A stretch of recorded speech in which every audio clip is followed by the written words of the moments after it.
deal with them. He cited the water problems facing rural Barbados as an example, and he says instead huge sums of money were spent on programs such as EduTech, whose story is yet to be told.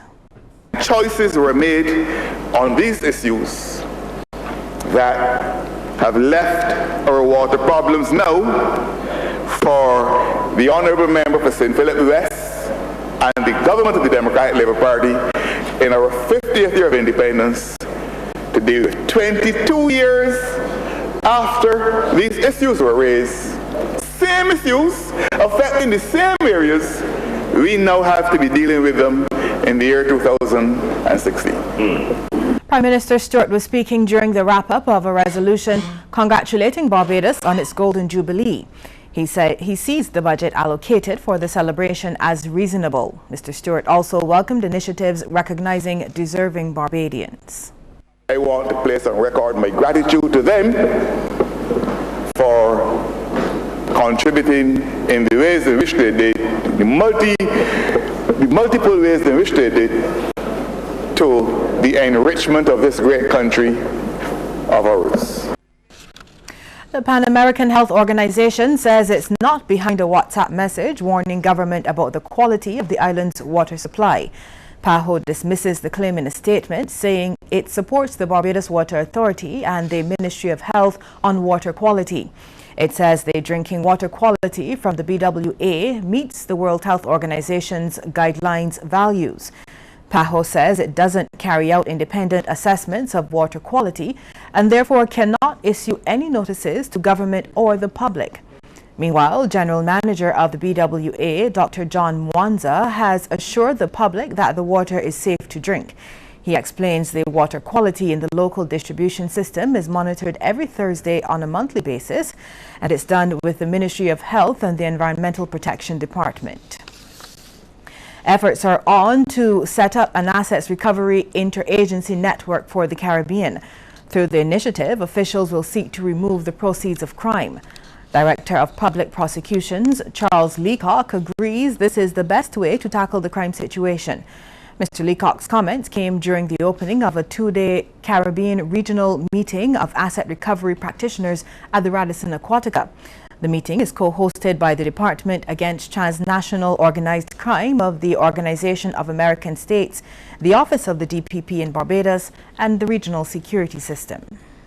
So that that money can be put into use by other socially beneficial and acceptable projects. So the idea or the concept of confiscation is not something that is new or is something that has to be anyone has to be persuaded on. What has to be discussed is how do we operationalize the confiscation regimes that are legally incumbent upon us and that we have actually effected so that we can get the maximum benefit out of it. Chief Justice of Barbados, Sir Marston Gibson, supports the venture. He highlighted the case of Al Capone and the great train robber Ronald Biggs. On the latter, he said Barbados was drawn into that case in a small way. He had not come here from the UK. He had come here from, I think it was Brazil. Right. He came from Brazil.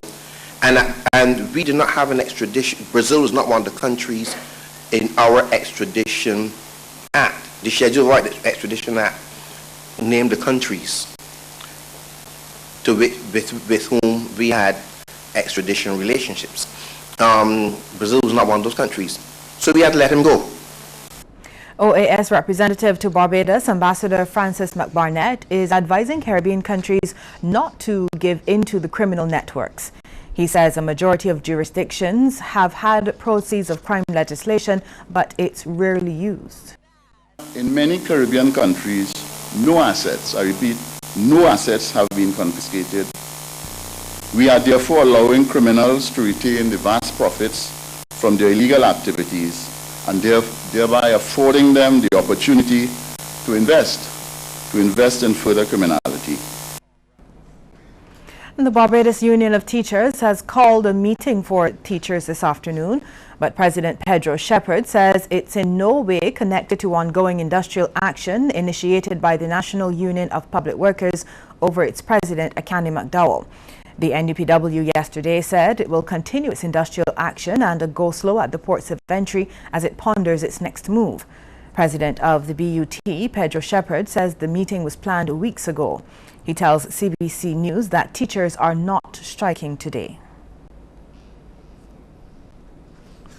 Well, the Barbados Secondary Teachers Union is also meeting with its membership today. Celebrating 90 years as a pillar of the community, the Bank Hall Church of the Nazarene has honored some of the people key to its development over the years. This was done during its 90th anniversary awards ceremony over the weekend. Many of those recognized have been involved with the church for several decades.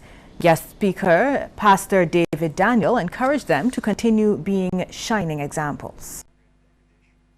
You would have been doing some things in the church, and there must sometimes that you'll say to yourself, I am finished, I am done, I am frustrated because of some situation. But the word says to us, and I'm saying to you this morning, do not become weary in well-doing. Do not give up, do not get frustrated in what you are doing. Because what I said to you, that you are developing young minds. They are persons who are looking at your track record, persons who are looking at what you have done, and maybe they are shaping themselves and they are walking in your shoes. And Reverend Anderson Kelman reinforced the point that the church has been central to life in the community. Over the years, many pastors and parishioners have been and continue to be fellow journeymen and women. The Church of the Nazarene at Bank Hall has been a fixture of the ministry landscape to the Bank Hall community and its environs, and by God's grace and God's help will continue. Well, police have made some headway in their investigations into the fatal shooting of Jesse Moore 10 days ago. A man is currently in custody. The 33-year-old Freehill Blackrock resident died from gunshot injuries sustained while he was attending a fete at Plumtree Road, St. Stephen's, Blackrock, St. Michael. He was rushed to the QEH by private motor car, where he was pronounced dead on arrival. We'll have regional and international news after this break. Stay with us.